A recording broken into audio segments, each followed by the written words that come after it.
Bambang Pamungkas ungkap kebenaran isu Rizky Ridho ke Persebaya. Manajer Persija Jakarta, Bambang Pamungkas, buka-bukaan soal situasi yang sesungguhnya terjadi saat Rizky Ridho Ramadhani dirumorkan pulang ke Persebaya Surabaya jelang Liga 1 Indonesia 2024-2025 dimulai.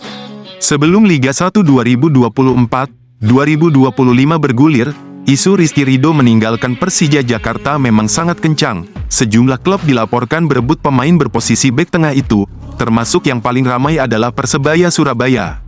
Saat itu Green Force dikabarkan sangat ngebet memulangkan Rizky Ridho. Maklum, pemain berusia 22 tahun itu memang lahir dan besar di Surabaya dan memulai karirnya bersama Persebaya pada 2020 sebelum hengkang ke Jakarta. BP, sapaan akrab Bambang Pamungkas, selaku manajer tim coba menjelaskan situasi saat itu. Dia dengan tegas mengatakan bahwa semua isu itu sebenarnya berhembus dari pihak luar, bukan dari kubu Persija Jakarta. Terkait Rizky Ridho, rasanya isu itu berhembus bukan dari pihak kita. Artinya memang karena Ridho ini pemain yang bagus, berkualitas, sehingga banyak tim yang mau, sehingga timbul isu seperti itu, ungkap BP dalam menjelaskan situasi Rizky Ridho. Selain itu, Bambang Pamungkas mengatakan bahwa Persija tak pernah memiliki niatan dan intensi untuk melego Rizky Ridho pada awal musim. Tapi, sebelum saya masuk ke Persija, sampai saya masuk ke Persija, kita ngobrol dengan Pak Prapanca dan tim, tidak pernah ada ide atau keinginan untuk melepas Ridho, jelas BP.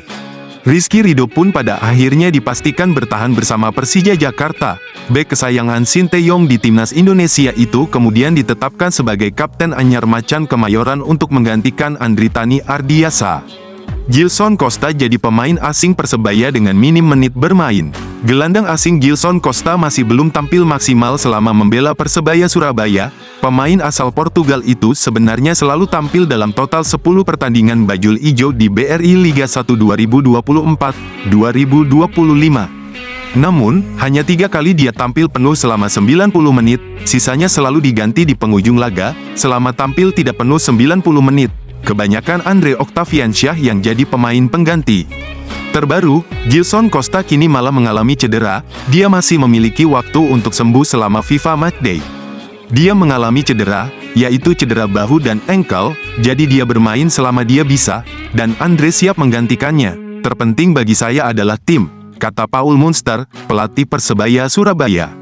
Catatan bermain ini membuat Gilson Costa jadi pemain asing Persebaya Surabaya dengan menit paling minim pada musim ini. Slavko Damjanovic dan Bruno Moreira tercatat selalu tampil 90 menit waktu normal dalam 10 laga. Berikutnya ada Francisco Rivera 896 menit bermain, Mohamed Rashid 892 menit, dan Flavio Silva 845 menit. Meski demikian, Paul Munster merasa Gilson telah bertugas dengan baik selama menghuni lapangan tengah. Terpenting bagi saya adalah tim, itu yang utama. Tapi Gilson melakukan pekerjaan dengan baik sampai dia tidak bisa bermain lebih lama, imbuh pelatih asal Irlandia Utara tersebut. Paul Munster juga berpesan kepada semua pemain untuk selalu berkata jujur tentang kondisinya, tidak memaksakan diri agar bisa dimainkan. Paul Munster menyebutkan bahwa Gilson jadi contoh soal kejujuran kondisi fisiknya. Karena ini akan memengaruhi tim, jadi saat Gilson ditarik keluar, Andre siap masuk dan berjuang demi tim. Terpenting bagi saya adalah tim yang selalu didahulukan, ujar Paul Munster.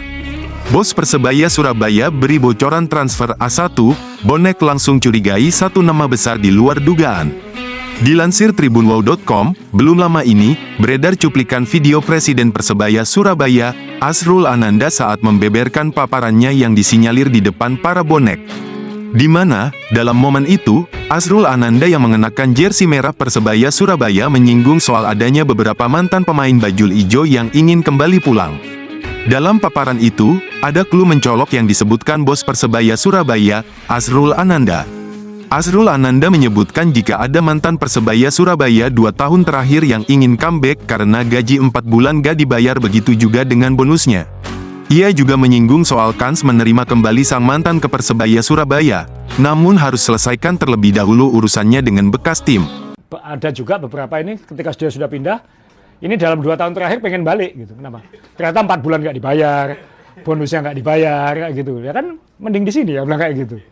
Selisihnya mungkin nggak terlalu banyak, tapi kamu pasti. Kan itu ada hal-hal seperti itu juga. Gitu. Nah kadang-kadang di Indonesia ini kan banyak klub itu berani kita lebih, bahwa nanti nggak mampu bayar urusan nanti gitu. Nah kan di Persebaya nggak boleh kayak gitu.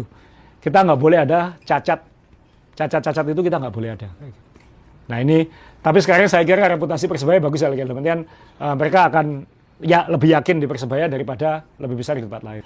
Bahkan mungkin tidak terlalu kemungkinan kan nanti bintang-bintang yang dulu kita besarkan, dia kepentok pengalaman kurang baik di klub lain akan kembali ke kita, itu juga terbuka kayak gitu. Kita sih terbuka aja, tapi bereskan urusanmu dengan sana kan kayak gitu. Unggahan itu pun langsung menarik atensi para bonek untuk memberikan balasannya. Di mana, para bonek menduga jika nama yang disinggung oleh Azrul Ananda adalah winger Dewa United, Taisei Marukawa. Memang, layakkah sosok Taisei Marukawa kembali ke Persebaya Surabaya musim depan? Melihat statistik terkini, Taisei Marukawa memang belum bisa berbicara banyak dengan baru catatkan 1 gol dan 1 assist dari 6 pertandingan. Namun, secara rekam karir kompetisi, Taisei Marukawa memiliki catatan statistik menawan. Di musim perdananya di Liga 1 2021-2022, Taisei Marukawa sukses bukukan 17 gol dan 10 assist dari 32 pertandingan. Dilanjutkan pada musim 2022-2023 dengan berhasil catatkan 7 gol dan 7 assist dari 33 pertandingan. Dan musim lalu 2023-2024, pemain kelahiran Hiroshima, Jepang itu sukses catatkan 4 gol dan 11 assist dari 30 pertandingan. Untuk peluang, asa Persebaya Surabaya untuk menggaet Taisei Marukawa terbuka.